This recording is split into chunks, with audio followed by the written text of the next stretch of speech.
Today, lawmakers, broadband service providers, and advocates gathered together in Little Valley to announce that a fiber backbone that's been sitting in the ground for a decade is open for business.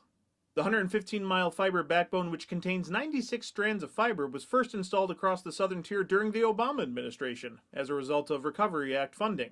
This has been there, and I never could understand why we weren't utilizing something that was already there.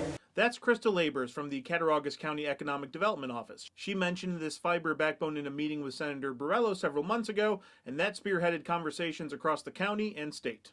Why should we reinvent the wheel? This is about highlighting an asset that we have that was paid for largely with public dollars and that will help fast track us to getting the needs there. As I explained when Two on Your Side broke the story, the company that controls the fiber backbone is called FirstLight. Generally, they deal with customers in the enterprise industry, hospitals, universities, things like that. In the industry, they're known as the middle line provider. They provide the access for a last mile provider like a Verizon, Spectrum, Comcast, things like that would connect fiber to your home. It made perfect sense for us to come out and really market the network that's out there today. Were the last mile providers always aware of this service and they just weren't biting at your offers, or?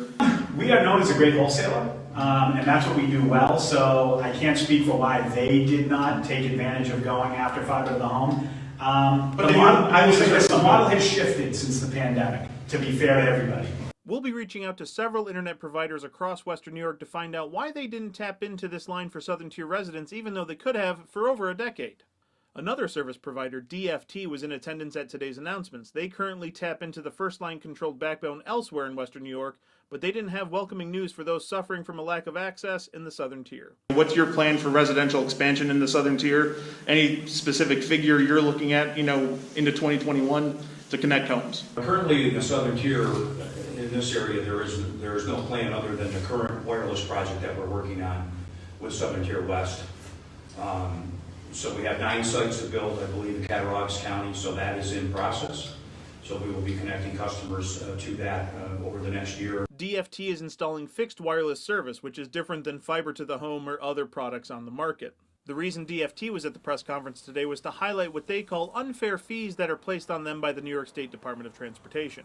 These days, it seems to be, the cost to build per mile has gone up dramatically in the last couple of years due to the high make-ready costs that are imposed on us when we go out of territory. Typical example would be we used to build fiber out of territory, maybe between $15,000 to $25,000 a mile. A project that we completed last year cost us almost $65,000 a mile. This is a topic Senator Borrello and Assemblyman Giglio emphasized in their remarks. What they don't realize is that fee now changes the landscape. And what has happened is, many of these projects have been scaled back as much as 60 or 70%. If this stuff works, and it will, it'll provide more revenue than you're going to generate by charging it. So when you remove that charge and let the entrepreneurs do what they do best, create, revenue will follow. I did ask the New York State DOT about these fees and its impact on broadband expansion across the state. Here's what spokesperson Joe Morrissey told me in a statement in part. The permit fees are based on the characteristics of a project as authorized by the statute passed by the legislature. These fees help ensure safe and appropriate installation of fiber on publicly owned property, as well as protect the safety of workers and the traveling public. It should be noted that according to Senator Borrello, fiber providers are the only ones that have to pay a fee to the state DOT to access the right-of-way. Now, if you are providing electrical service, you don't pay a fee. If you're running water lines, you don't pay a fee. But if you're providing broadband, you pay a fee. So it's unfair. So in terms of today's announcement, what can viewers in the Southern Tier expect when it comes to broadband expansion in their home? The purpose of today was to show that we have the ability, we have the infrastructure.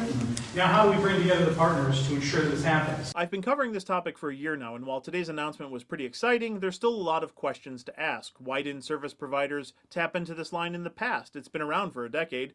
Why didn't the New York State Broadband Program utilize this fiber backbone? It was a $500 million taxpayer-funded project to expand broadband across the state.